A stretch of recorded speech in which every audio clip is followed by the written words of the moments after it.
as well. Hi, Randall. How are you? Hey everyone, doing well. Good, good. I am so excited to have Charles Specht here from the Permission Group. Him and I have worked together for over the last 10 years when it comes to producers and getting people onboarded and learning how to sell insurance. And so I really was excited that Charles Specht decided to join us for this webinar. And I will let you take it from here, Charles. All right. Well, thank you. I appreciate it. Randall, Jessica, thank you for getting it all set up and for everybody else doing the admin on the other side. It's a pleasure to be here. I just wanted to kind of start by just maybe a little bit of an icebreaker for a moment. Typically I would suspect that a lot of the people who are on here right now are in leadership, but likely also in sales. And so I want you to think just for a moment, go back to when you first started selling insurance. Put in the chat the type of an account that was your first client ever. I want to see exactly like what was the first client that you ever won as an insurance agent. Okay. I'm going to go ahead and put mine in there as well so that we can all kind of see what people were writing back in those days. So Stu says a nursing home. All right. Nursing home. Mine was a plumbing subcontractor. I did a lot of construction accounts. Looks like Mitch, auto and home. Okay, so doing some personal lines. Life policy for William. Life policy. Nice. Home, auto, condo association, Little League organization. Interesting. Little League organization. That's kind of an interesting one for your first one. Jessica, auto parts wholesaler. Okay, all right. If it's interesting now to think about, if I was to ask the same question, not what is the first account that you ever wrote, but what type of business are you writing today? I wonder if the answer would change, right? Typically, our sales process evolves and grows and matures over the course of time. I had a client that I was working with. He's got a little over a $2 million commission book of business. And today he does mostly larger residential general contractors. But when he first got into the business, he just did limo companies. And so he wrote a fair number of limo companies. And today he says he only has one limo company still on the books. It's a good friend of his. But it's like our book of business continues to change and evolve. And why do we do what we do? That's what we're going to spend a little bit of time talking about today. Why are we doing what we want? Why are we doing what we do today? Because we have to ask ourselves, is it going to get us the result that we want tomorrow? Now, when we go through this, feel free to put in any questions that you have in the chat. I'll try to answer those maybe as we're going through. Jessica can also remind me when something comes up that maybe we should address. But I want to focus on three particular areas in this whole process of insurance producers, specifically even with regards to leadership on building and managing teams. The first thing that I want to talk about is mindset. Then we're going to talk about building it, and then we're going to talk about managing it. But at the end of the day, what I really want to talk about first now is really just mindset, because when we think about building and managing a team, we really need to start with the end goal in mind. The end goal in mind is very important for us. Otherwise, you're going to build something that you're not very happy about. Let me give you an example. I actually have a fair number of clients who come to me for training. They come to me for support and for really some opinion on how to fix this. They might have like a small commercial, maybe 300 little clients, $500, $600, $700 of commission each account. And they're sort of stuck at a $250,000, $300,000 book of business. And they are pulling their hair out because they are in nonstop renewal mode and they don't have time to prospect anymore. And they have created something that they are very unhappy with. But when they first started out, they were happy to put it on the books. The problem was there was never a shift. There was never a pivot. They continued to build something that they weren't happy with what they built.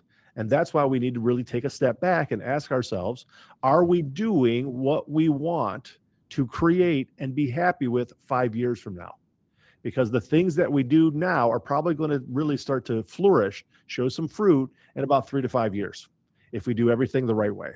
So the first thing that I want you just to understand in regards to mindset when you're building and managing your insurance team is you have to understand that sales is war.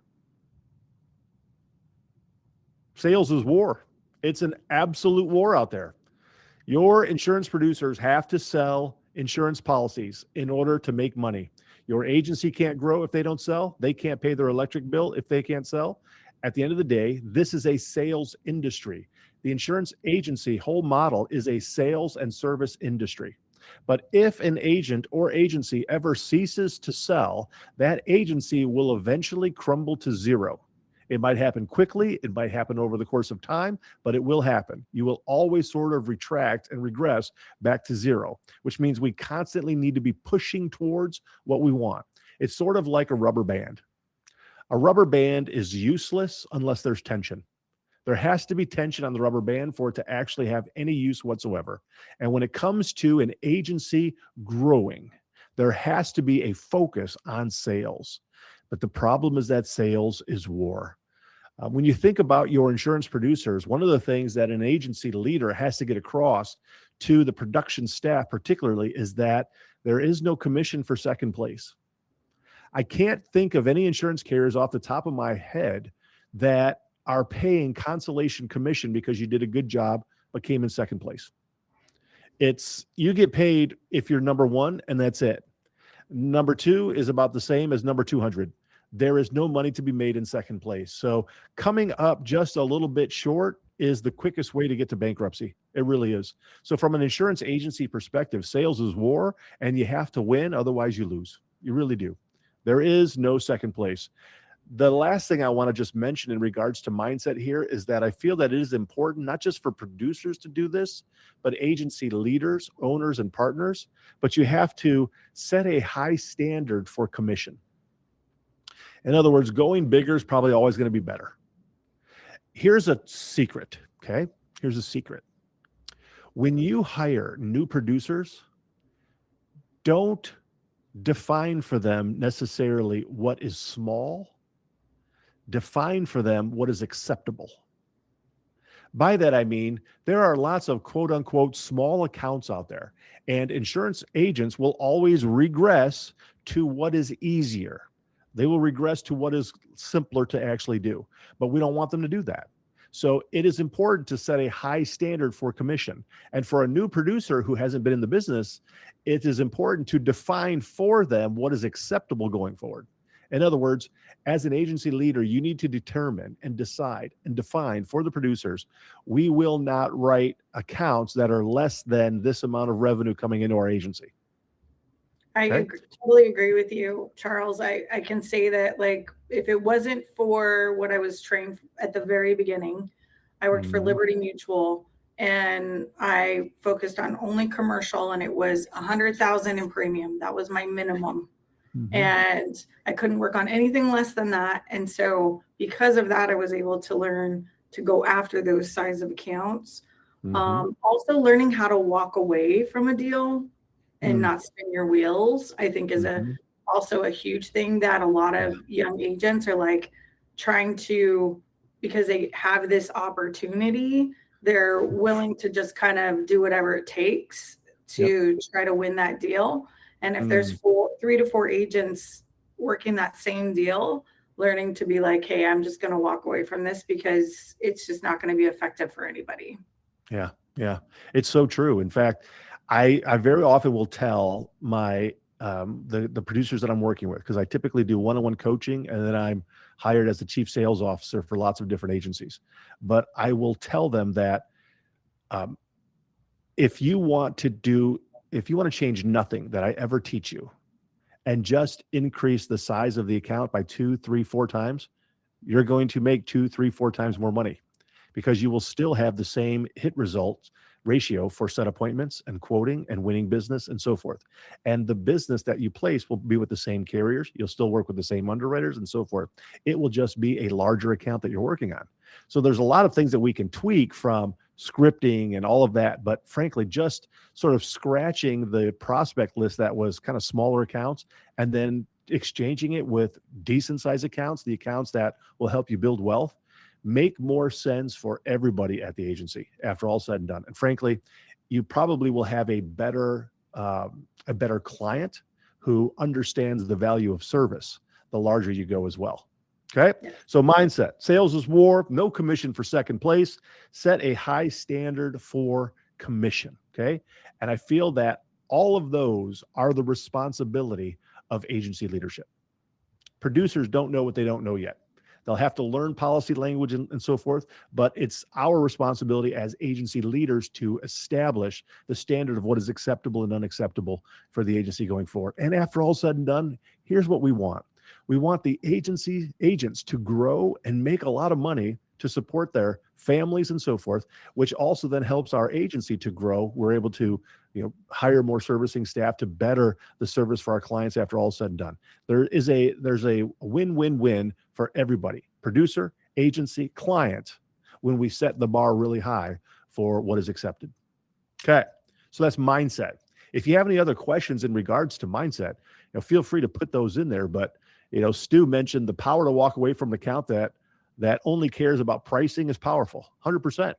Like, we have to have the guts to just be able to walk away and say no. A lot of times, here's a question that I will sometimes ask insurance agents if I'm on a group call rather. I sometimes look for the gray-haired guys in the Zoom, and I'll ask them this. I want you just to add up for a moment how many hours of your life did you waste working on accounts where you drove and you quoted, you gathered loss runs and so forth. You spent so much time of your life working on it and didn't win.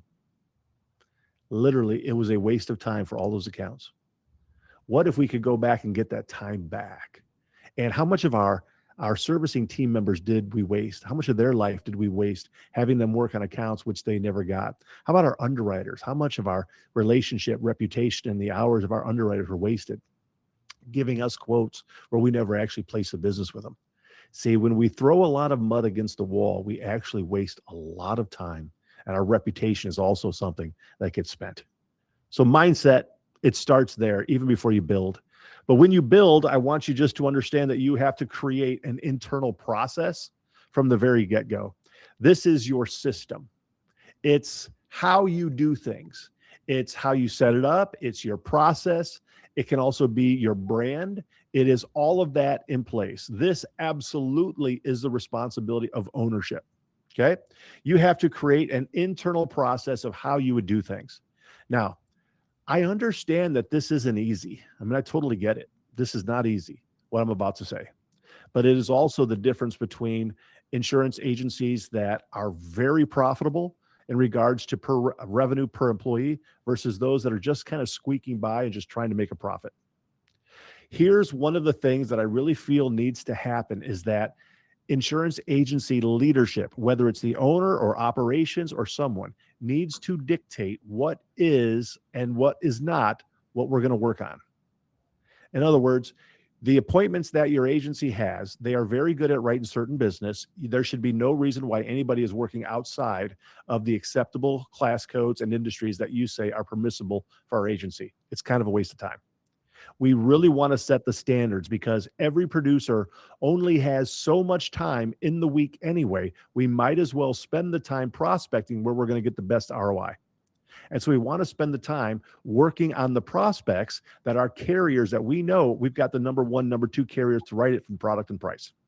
We want to make sure that we are setting up our agency for success.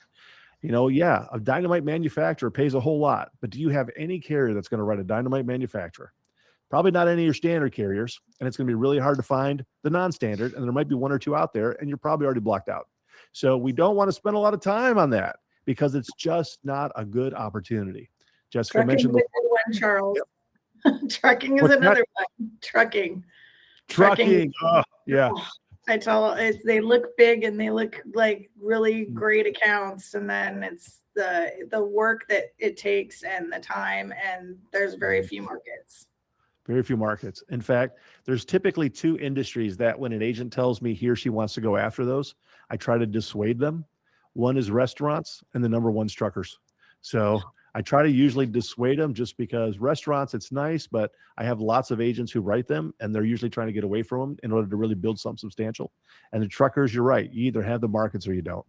So it's just, you got to have what you need in order to be successful. But when I say build, I mean, create your internal process, your system. In other words, you need to sit down and figure out with regards to the carriers that we want to place business with, from our standard markets to profit sharing, contingent, commission, Do we have access to the carriers that are really the number one, number two most competitive that's out there from product and price? Like, I would say that an agency needs to pick anywhere from 2 to 3. I usually say for a producer 1 or 2, but for an agency 2 to 3 per producer. So if you've got 3 producers, you should probably have anywhere from about 6 to 9 different types of industries that you can focus on. And I don't mean an industry like construction.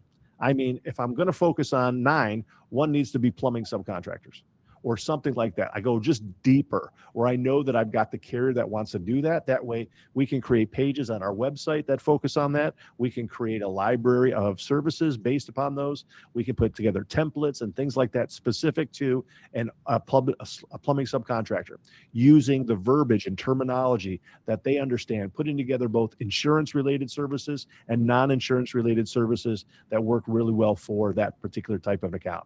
Because Well, and you again, can also partner with a carrier to help with sponsorships, with trade associations and things like that. We're heavily involved with Mechanical Trade Contractors Association, and now we're utilizing a carrier that really wants to be involved, and we're co-branding, and we're and they're willing to help pay for the sponsorships. So it's another way you can build stronger relationships with carriers. It really is. It really is. When I ask producers, tell me, how many cold calls are you making in a week? And how many emails do you send in a week? It's all over the board. It could be 40 cold calls or 70 cold calls or 125. And even if it's like a little bit larger, and they say like 150. All right. That means that you have a limited number that you can reach out to. You just have a limited number that you can reach out to. So because you are so limited in the time that you have available, let's just focus in 1 or 2 areas where you can make a reputation for yourself. When I talk to agency leadership, I'd say to them, instead of just being another fish in the sea, why don't we create a good sized pond and become the biggest fish? That's just a much better, more fun place to play, because your producers win more, and that actually keeps them around for the long term. So build the internal process. I also think that it is important that agency leadership take the reins on creating the prospect lists. Okay, so when I say take the reins of it, that can mean a few different things for each person. And I think each agency needs to kind of decide what that looks like for them. But here's the problem, is that many times an agency will hire a producer and then say, there's your phone and your office, good luck. And now the producer sort of has to start from scratch. And they're trying to figure out what to go after. They're trying to figure out where to get lists of accounts. And then they start calling on accounts, meeting with accounts, and so forth. And these accounts aren't even coming up for renewal yet. So they're really wasting a lot of time with business owners who aren't even in the window of thinking about insurance. And so the amount of time that's wasted is tremendous. In fact, it could take anywhere from, I would say, 3 to 9 months for a typical producer to kind of get winding up, to really get some momentum. And so if an insurance agency creates the 2 or 3 micro niches that they want to go after, and then somebody internally, whether it is done internally or you hire someone like Insure Assist, and Insure Assist goes ahead and puts together the prospect list, contacts a lot of these accounts to figure out X dates, email addresses, and so forth. Now the producer has something substantial to work with. Why is this also important? Well, the other side of that coin is that if it's not handled internally, then whenever a producer leaves, it's gone. And now they're just kind of starting from scratch again, which is why another thing that I really feel, and I'm 100% towards this, I really feel that the email marketing for the agency needs to be done at the agency level and not the producer level. Why? Well, most insurance agents don't know what they're doing when it comes to email marketing. So they don't know how to put together an email or try to figure out how to get past an email spam folder or things like that. They don't know how to put together a script and so forth. And again, even if they did something and then they leave, it's gone. And so it's better off for an insurance agency to handle it. I have one client based out of Southern California. They do smaller subcontractors. And the agency did this several years ago, created their own email system where they have really spent some time on it. And it's typically generating about 30 to 40 contractors replying to these emails saying that they want to meet with somebody, that they would like to work on quotes and so forth. So those can get transferred to producers. And then the producers can work, and like what I try to help them with is, work towards the broker record letter rather than a quote process. And so they can win a lot of accounts because now they've got contractors that want to meet with them, so that these producers don't have to waste time prospecting. They can actually use their time translating prospects into actual loyal clients over the course of time. And this can be done internally so that the agency controls it and so forth. I just feel that we're kind of at a place now in history in the insurance industry where the insurance agency needs to be a little bit more mindful of handling some of those things directly. That's how we're going to build an agency. I mean, there's no sense in keep hiring people for them to try to figure it out when it can just be done once. The agency controls it, the agency owns it, and then we can simply just plug and play insurance agents into a micro niche that really fits his or her strengths. What to outsource then is another thing. What exactly will we outsource to virtual servicing team?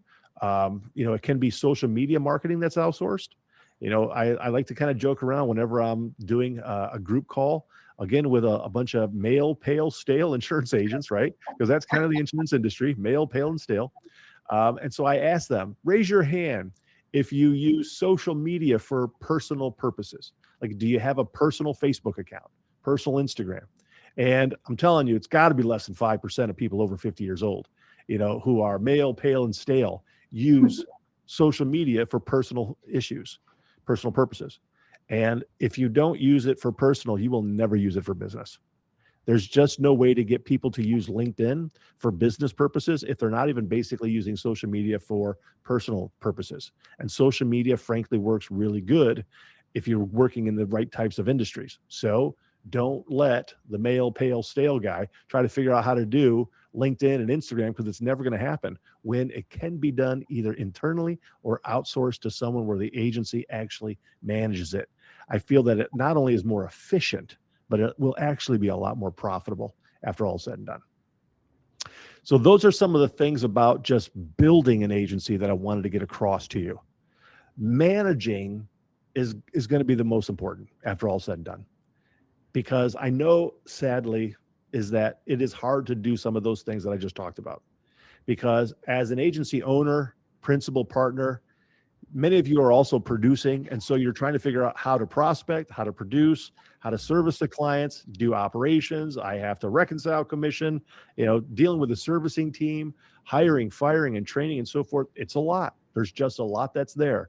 And so now, Charles, you're also telling me I need to build the prospect list for these producers. And I'm saying yes, but I also know what a big ask that is. What a big ask.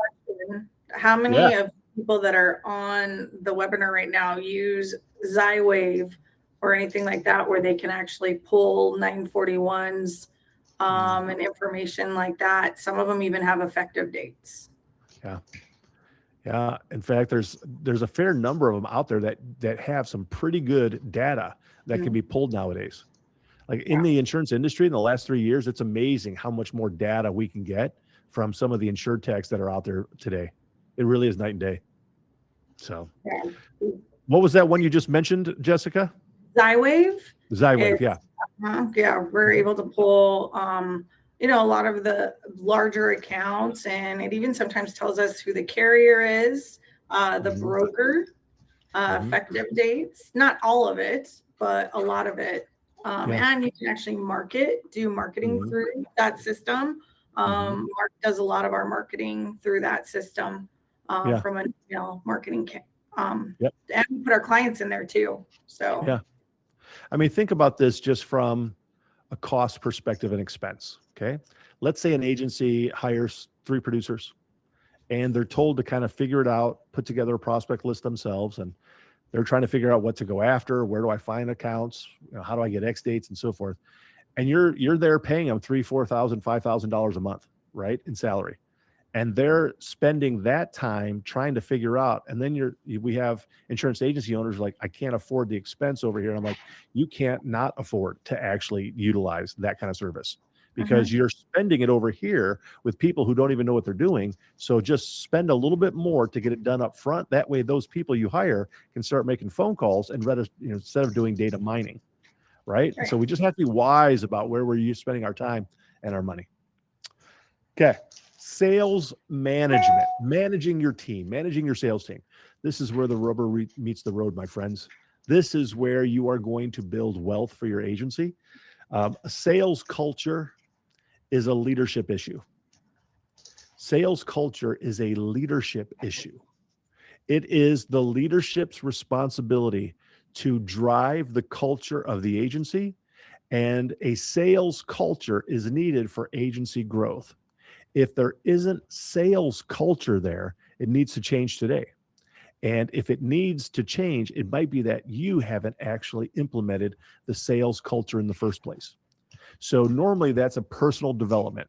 If I don't have a desire to change personally, to develop, and to become more mindful in my sales, that's going to trickle down to the people who are on my team. And so sales culture is a leadership problem. Lack of sales culture is a lack of leadership when it comes to sales. And again, this is the challenge because a lot of agency owners and principals and partners are producers themselves. And let's just be, honest and serious about it. Most of the time when somebody is invited to become a partner or an owner of an agency, it's typically a salesperson and very often not the account manager or the CSR. Because Charles, insurance. Yeah, go ahead.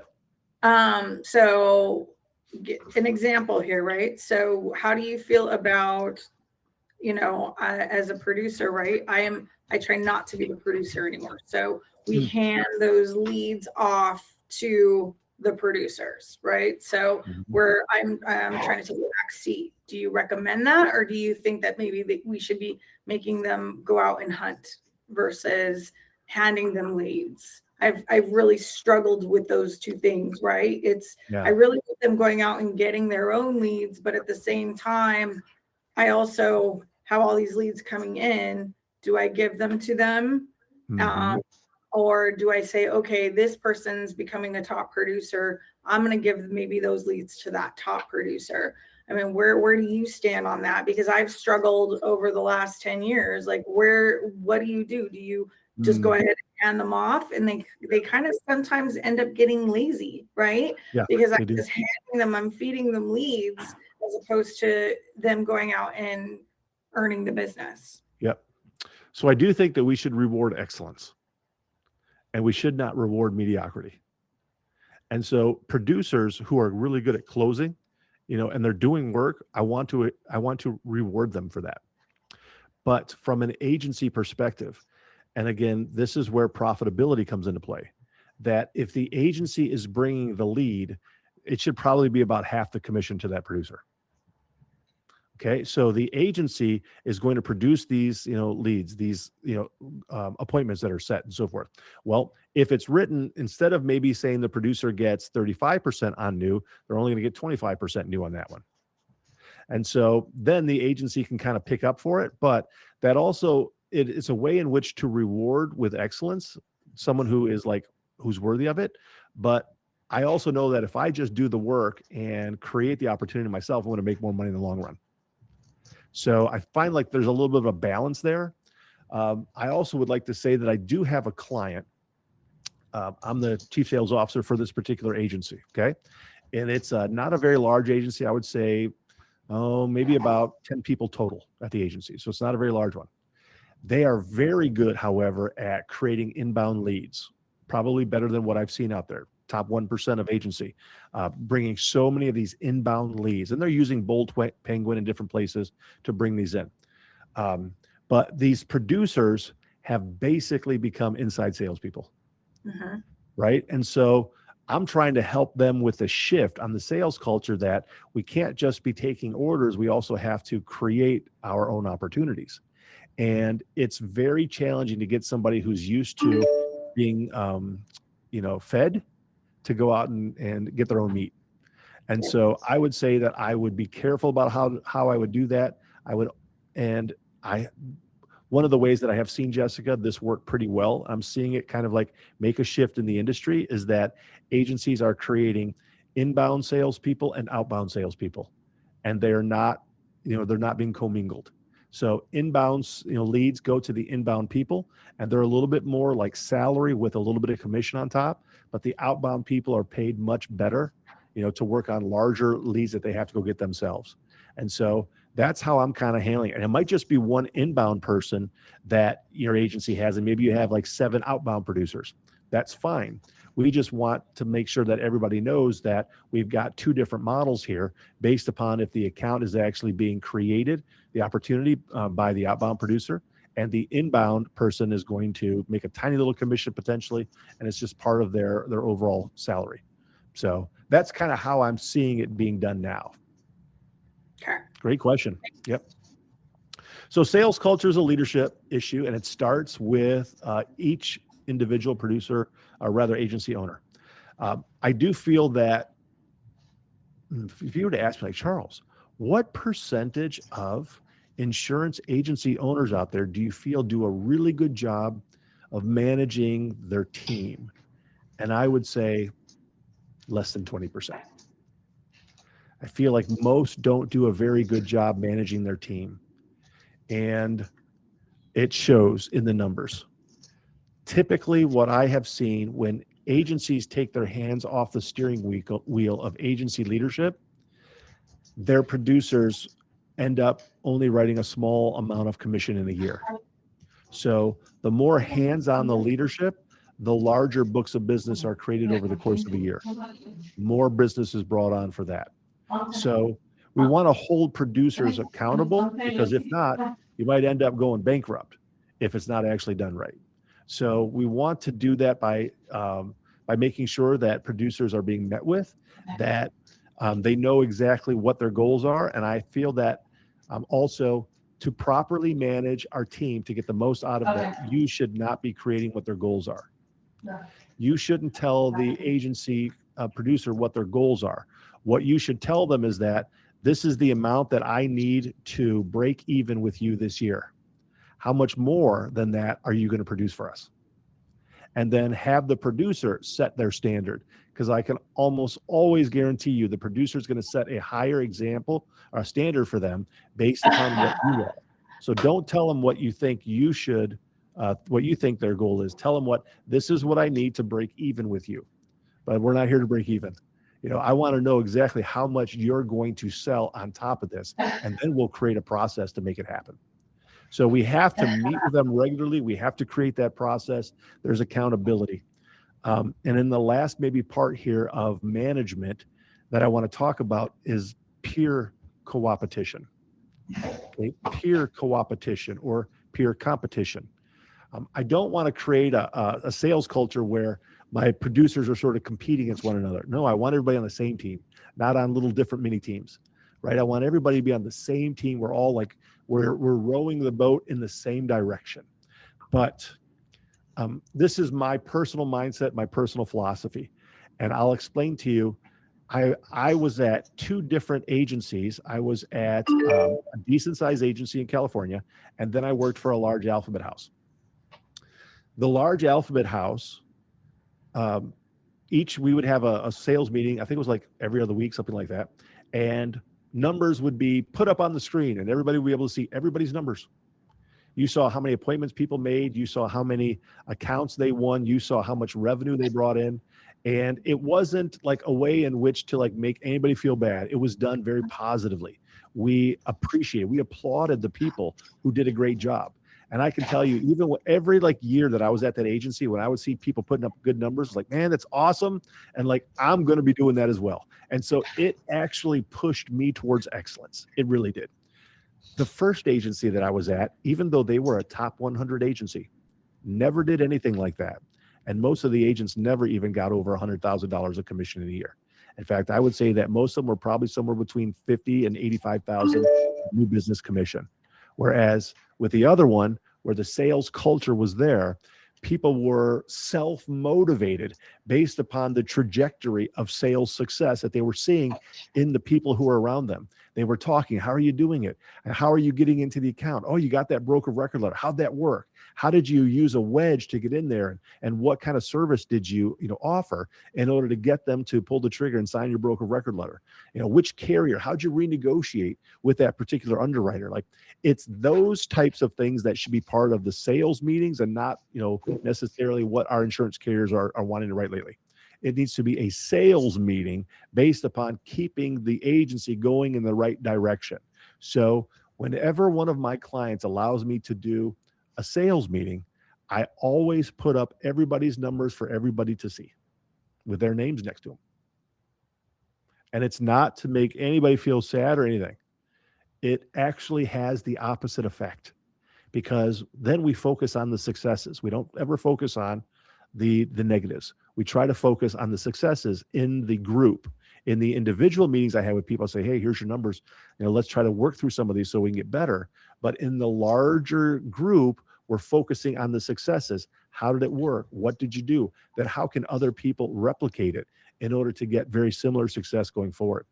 It's amazing what happens with momentum and motivation. And very often it's hard to create that momentum and motivation ourselves internally.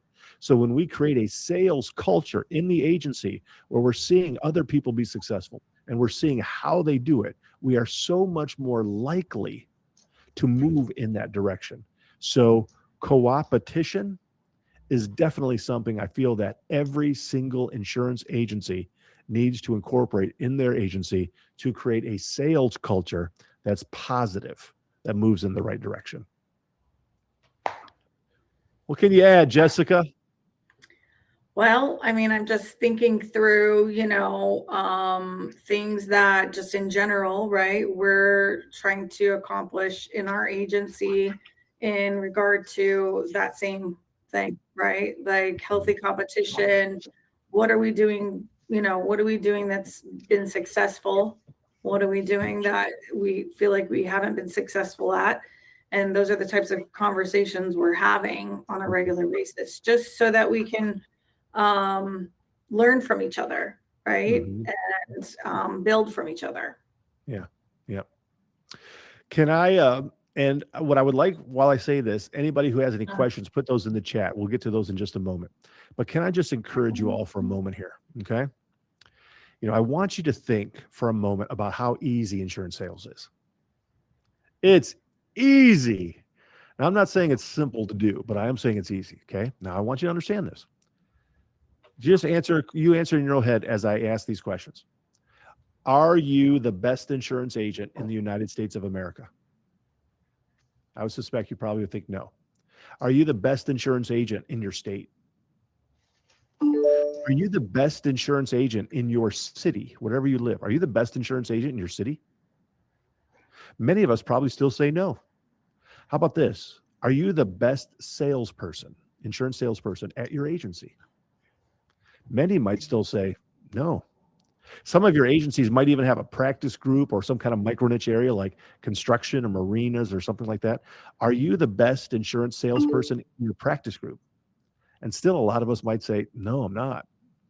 And now this is the good news. You don't have to be. In fact, whenever you work on an account, you only have to be better than one or two other people. Typically, an insurance buyer has their incumbent agent. And if you work with them, you only have to really beat that person and then maybe one other agent if they ever gets involved with it. Right? So you don't have to be the best person on planet Earth in order to win business, and neither do your producers. Neither does your sales team.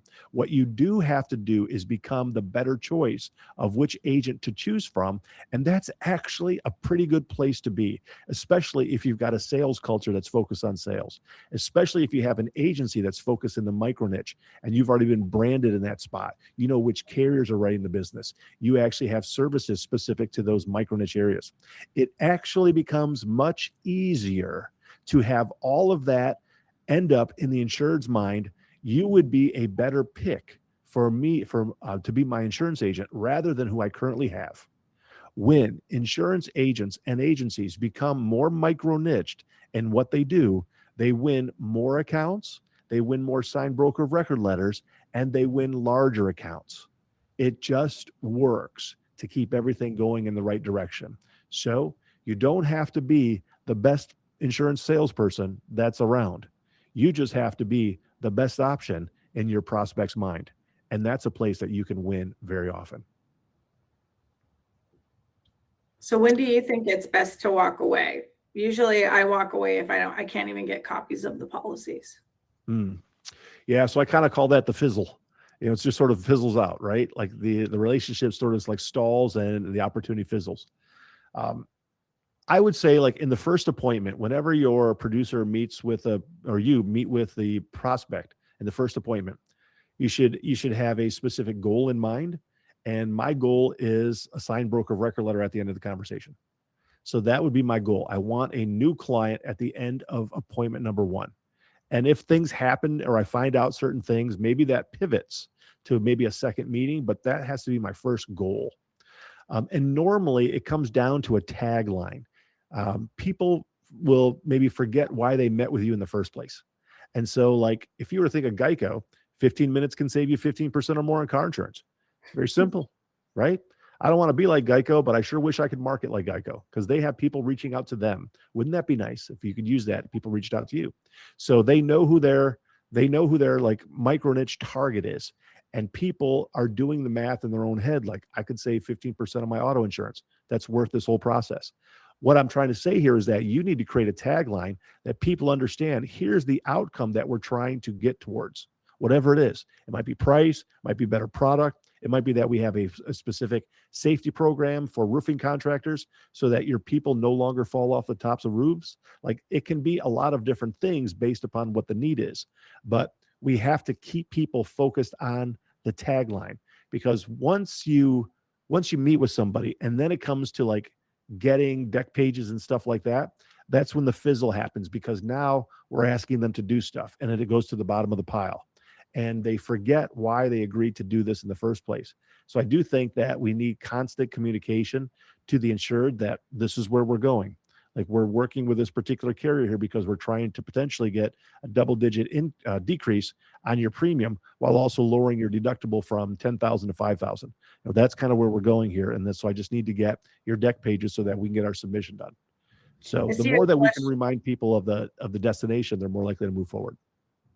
Agreed. I see a question from Joby Samuel over here talking about break even.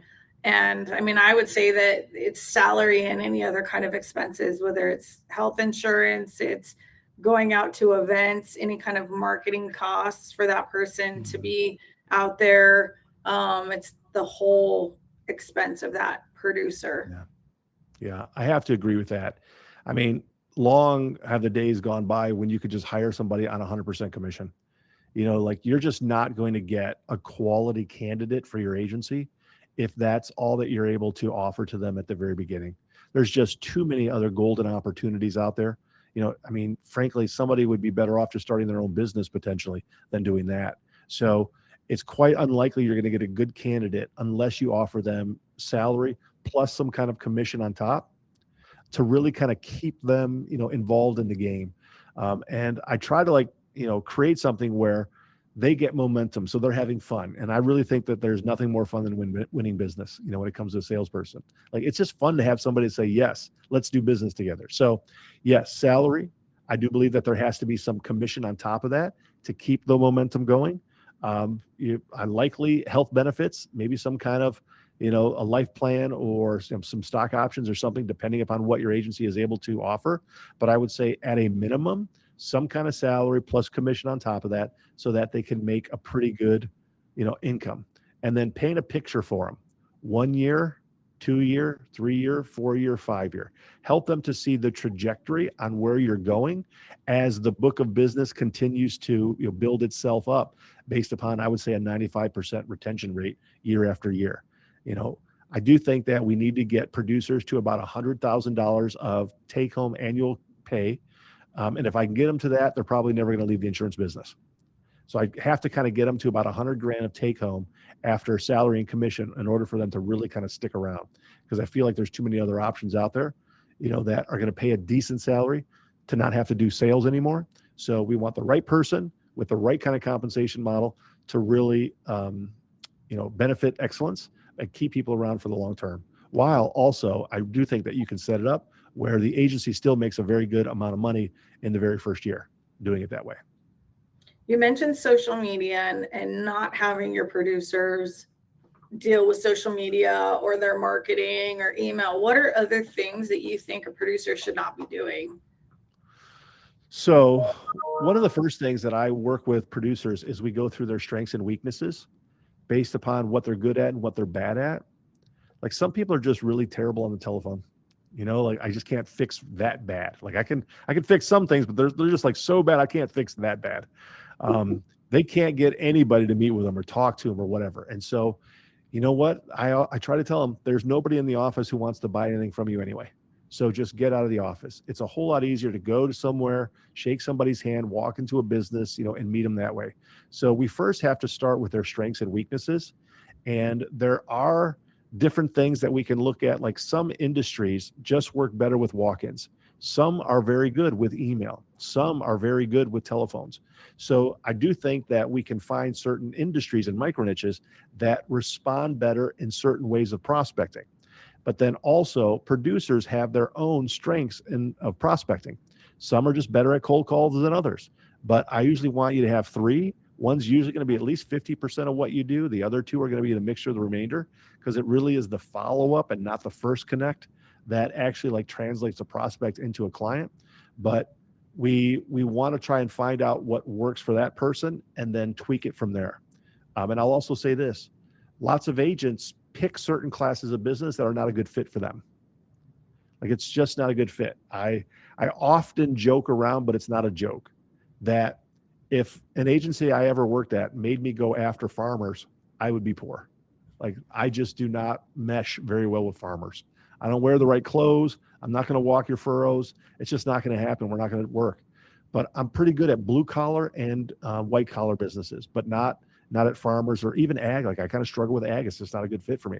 Well, it's like that for every single producer. Jessica, you are very good at certain things and probably others you're not going to be that great at, that other people might be better suited for.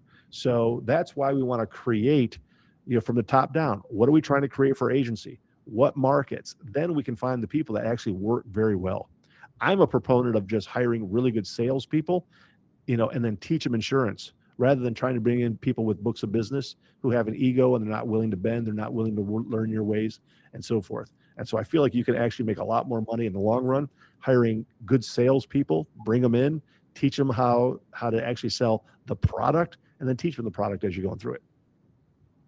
We have a question from Lester Martinez. Should producers spend time working on renewals? I want to hear your take on that one, Charles. Yeah, I mean, I'm getting paid on renewals, so I better, and typically producers are getting paid for new business and renewal. So long as it is something that I'm getting paid for as a producer, my hand needs to be all over it. I need to do that. I need to be the head coach and the quarterback of the account. So yes, should that happen? 100%. Now, there's so many different agency models out there about how much a producer handles it. I do think that I was fortunate enough, at least in the two agencies I worked at, where I never had to input the data into the system myself. I was much more of a producer, expected to prospect and so forth. And then I brought it, put it together, and handed it over to the servicing team. They put it together and then followed my marketing for which carriers I wanted to go to and so forth. But yes, because the producer sold the account in the first place, has the main relationship, and has to be a part of that renewal process. Now, does that mean the agency can't do things or shouldn't? No, I think we should, because usually producers get paid less on the renewal side than they do on the new business, which means that the agency is making more money. And so hopefully the agency has a servicing team that can do a really good job of closing the back door so that the account doesn't leave. So I think that the agency servicing team can handle a little bit more of that renewal process. But at the end of the day, it should always be the producer who goes in and closes the business on the renewal. That's why they're in the sales side, not an account manager. I definitely think that, facilitating, right, is kind of what I like to say, or the quarterback of, the renewal and the new business. They're collecting the information if needed. If the account manager is not able to get out there and get the information because the client's just not responding. It's the producer's responsibility to follow up with the client to make sure that's happening. And, you know, they're the facilitator, the quarterback. They don't have to, you know, input the information. They're not doing all the paperwork, but they're facilitating the renewal or the piece of new business. Yeah. Yep. I think there's a good question here from Jennifer Nicoletos. I'm new to the independent world. What is the typical split for new biz and renewal to a producer and base? Jessica, you want to tackle that one? What are your thoughts? Sure. Standard. I've been in a lot of different agencies from like the middle market to the large corporate Aon type size. And I would say that usually the standard for a smaller agency, if you're not paying a salary, would be like a 50% on new, 25% on renewal. If you are offering a salary, usually it's like a 40% on new, still 25% on renewal. Base wise, again, it just kind of, first of all, it depends on location, right? Because different states kind of require a different level of income. Here in Arizona, unfortunately, we're probably looking at a higher base, 65 to 85. Also, it depends on experience. And then usually if they're doing what we call the 3-year roll-up, then really their salary, they're not getting paid really a lot on commission those first 3 years because what they're writing in new business becomes their salary. And so it's kind of like a true up type of situation. So maybe they get, in other words, like each year the base goes down and they're making more money based upon their book growth. Yeah, their commission. Yeah. And they'll, like, usually when you're in that type of situation, if you're really paying them a high salary, you're going to pay them maybe 10%, 5 or 10% commission on any new at the beginning until they have created that true up of their salary and their commission on the back end. I mean, because I work with so many agencies, I've literally seen like hundreds and hundreds of like agency models. The compensation, like we're always trying to figure it out. But I do know that commission percentages tend to be higher if the producer has to do more of the servicing part of it. So many smaller agencies can't afford, servicing team while also, paying a producer a large salary. Just can't happen. So many times that producer has to be the servicing person doing the data entry, all of that from start to finish. And many of them even service the account afterwards. So depending upon how much the producer is being asked to do, I tend to see that the percentage goes up. So a higher percentage, but the agency or the agent's required to do more of it. I just don't like that model. I just don't feel like that model is really geared towards success. It's certainly like what I would call a booming success, but I get where you're at least in regards to money, if that's kind of where each of you are at. So I do kind of like maybe about a 40-45 commission split with maybe a 30-35 on renewal. I think that rewards the right type of producer, and it gives a very good amount of reward to the agency. I've also seen 50-25. I think that's pretty good as well. I just don't think there should ever be a time where an agency pays more than 50%, like on new business. Certainly nothing even relatively close to that on renewal. But one of the last part of that question for Jennifer was, she has a rep who came with me and she just wants to produce. Is that okay? And is okay with commission only for now? Okay, thumbs up. I hope so. I hope it really works out. And if it does, if she's able to bring on and produce, then it's going to be great for everyone. But if like she doesn't, then that's going to be a bit of a challenge. And so I always try to, let my agency owners know that the less you pay them, the more likely they are to be searching for a new job on the side. And that really doesn't help anybody. Doesn't help the producer. It certainly doesn't help the agency. So we want to pay them well so that they can spend their time prospecting rather than spend some time, trying to find maybe a side gig or another business. Well, commercial lines oftentimes has a longer sales cycle. And so, if you're in a situation where you're building a relationship with someone, it could be 6-8 months from now that you're winning that client, maybe even longer. There have been times where it's been 2 years before I actually get the account. So if you're focusing on commercial, you're definitely going to have a longer sales cycle. And so a lot of people go into this thinking, oh, I'm going to make all this money and it's going to be easy and I'm going to close all these deals because I know all these people.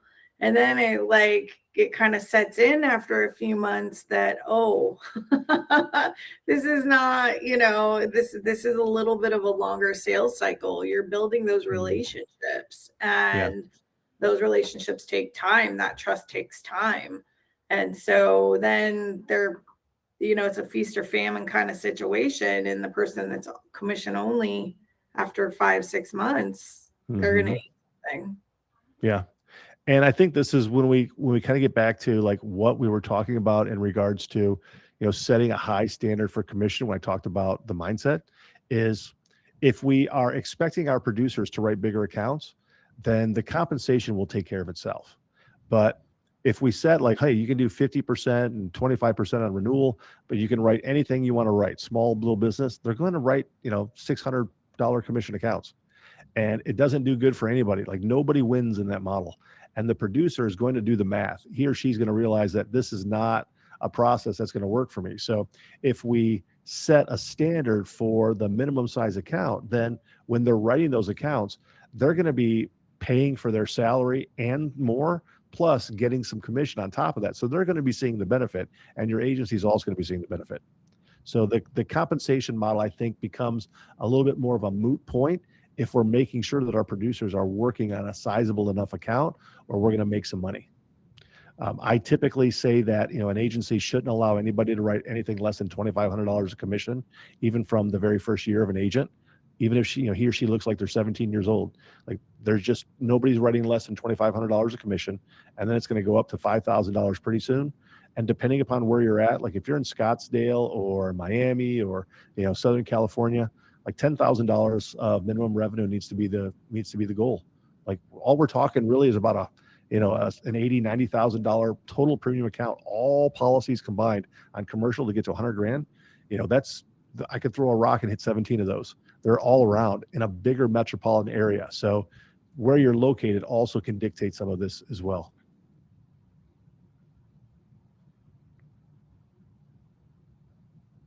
All right. Well, we're 3 minutes out. Okay. And I would just like to thank you, Charles. Do you have anything else to add? Oh, happy prospecting. This is fun. This is fun. It's fun stuff. Let me tell you. If anyone wants to reach out to Charles, we have his information posted.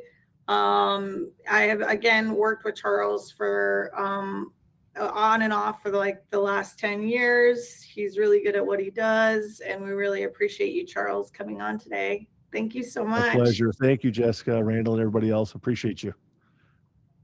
Anyone else have any questions?